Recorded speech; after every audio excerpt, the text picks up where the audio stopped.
So as I've been suggesting, when all is said and done, meditation is really about awareness, its qualities and stability, and its reliability.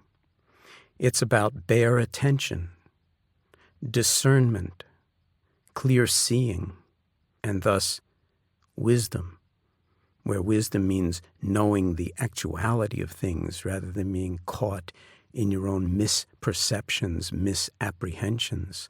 And those, for all of us, are really legion, because it's so easy to be caught up in our own belief systems, ideas and opinions and prejudices that kind of form a veil or a cloud that prevent us from actually seeing what's right in front of our faces very often.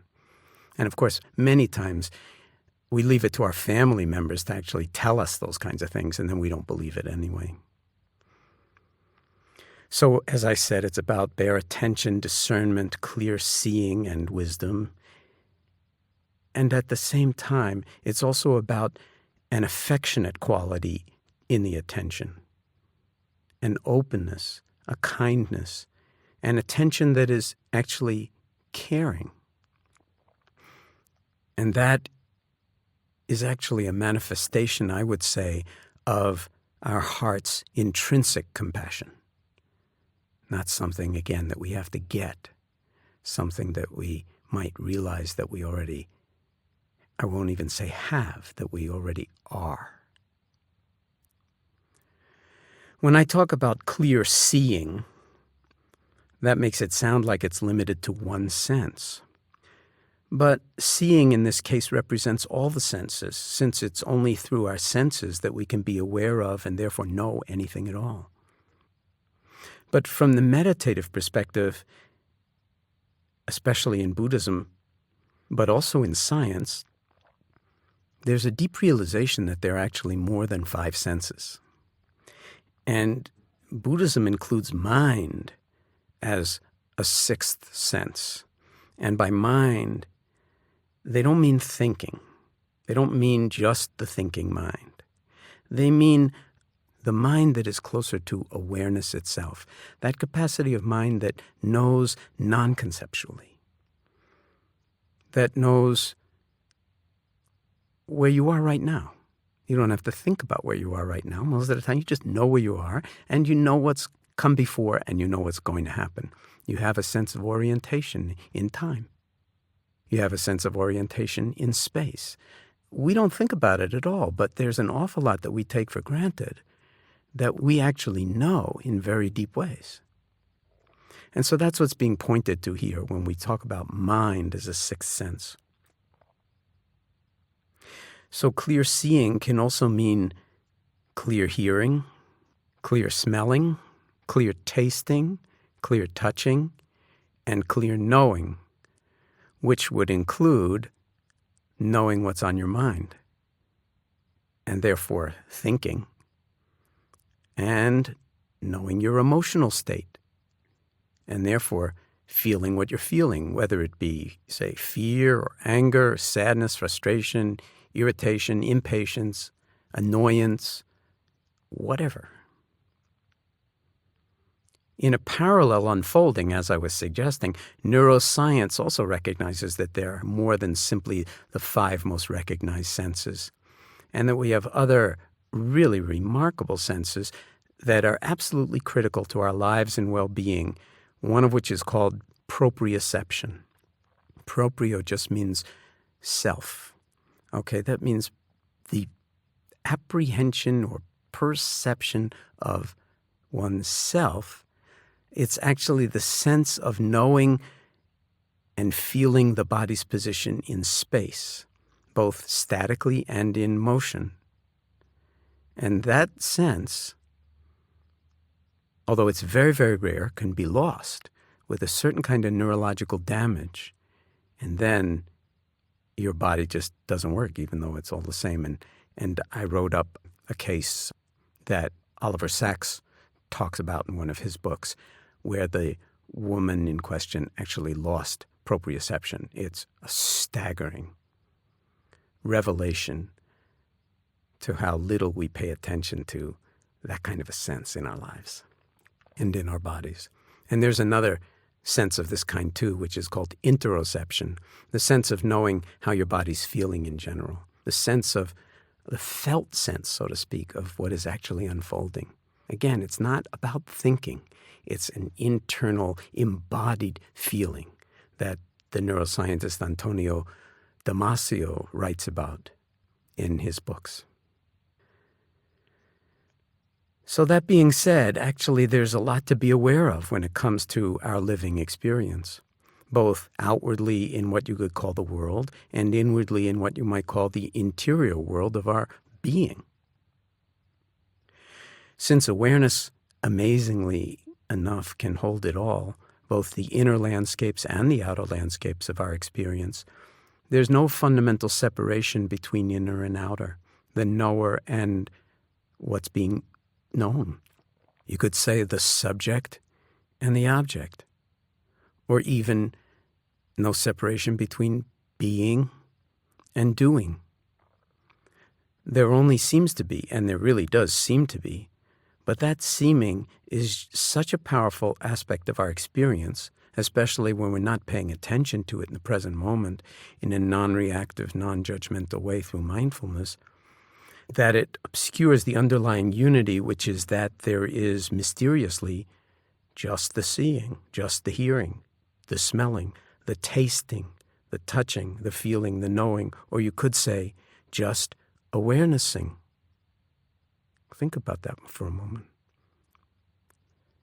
Just seeing, the miracle of that. Just hearing, and really hearing, and knowing that you're hearing. That is awareness. Or I like to actually coin the present participle of it, awarenessing. Not allowed to say that in English, so I like to say it, awarenessing. And maybe that'll give you a certain tonal or textural feeling for the spirit of mindfulness. It's no longer a noun, it's a verb.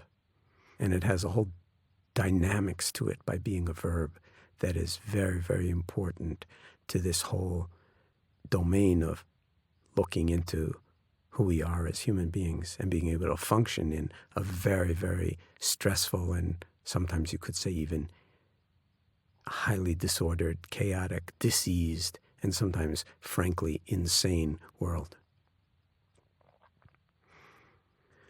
Now, why am I emphasizing an ethical foundation to meditation at all?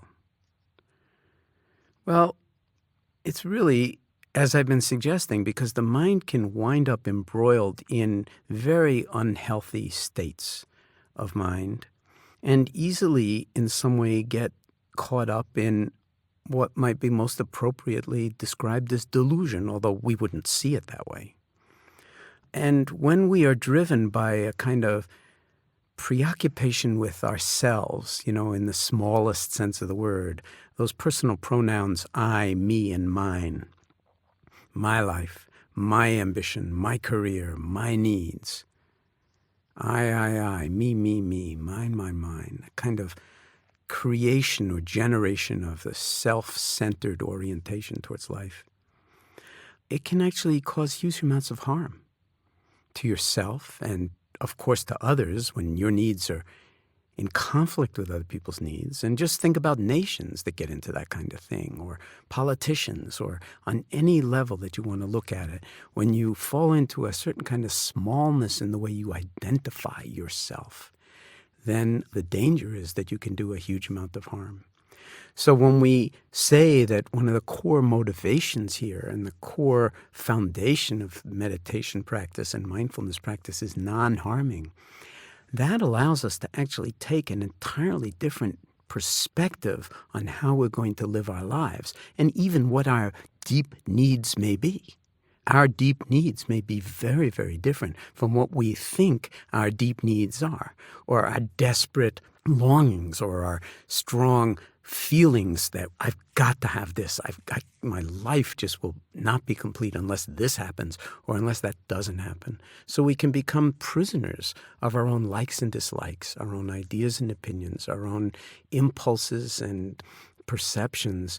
And nobody's kind of minding the store to ask the deep questions of, is this even really true? Or am I falling into misperception, misapprehension, misunderstanding, and therefore mistaking reality and creating, mistakes all over the place. The Buddhists have a way of talking about this which is very down to earth. They call these mind states, they group them under 3 categories that they consider to be poisons. So the first one is greed. They just call it greed. Anything you want. Greed.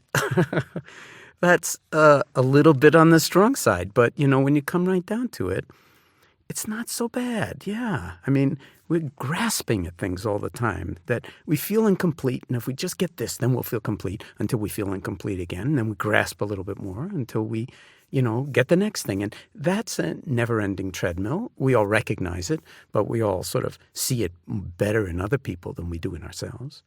Then what about the flip side of that? Hatred. They're just very straightforward about just hatred. Anything you don't want, you don't like, you want to run away from, you want to criticize, you have some negative perspective on, they just lump it under one category, hatred. And that would include anger, it would include, rage, fear.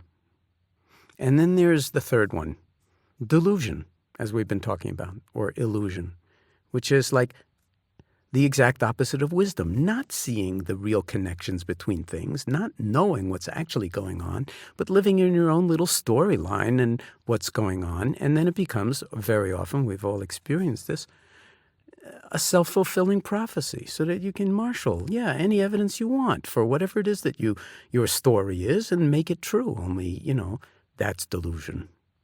So between greed, hatred, and delusion, there's a lot to pay attention to.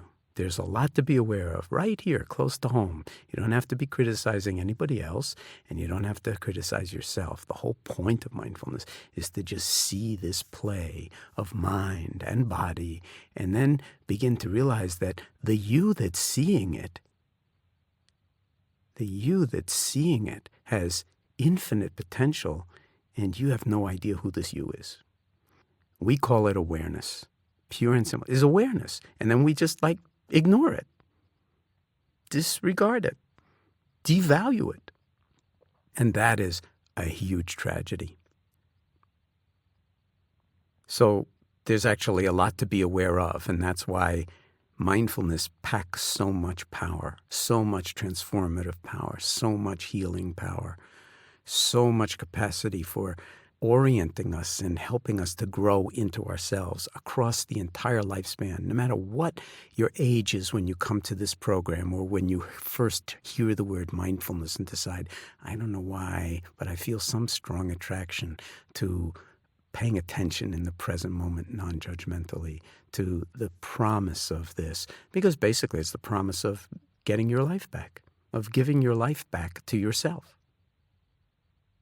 And many of our patients say that to us with great regularity. And we just smile and say, well, it's actually not really true that we gave, because they'll say, you gave my life back to me. And I'd say, well, I didn't give your life back to you. This practice, your willingness to engage in mindfulness and sustain it as a discipline over time, not just keep it as a nice little idea that you sort of pull out every time the proverbial stuff does hit the proverbial fan, every time you feel stressed. It's not a dime store relaxation technique, mindfulness. It's not a technique at all. It's a way of being. It's a way of being. So meditation, although there are many meditation techniques, meditation doesn't have to do with the techniques. The techniques are just skillful means for waking up to the actuality of what's already here.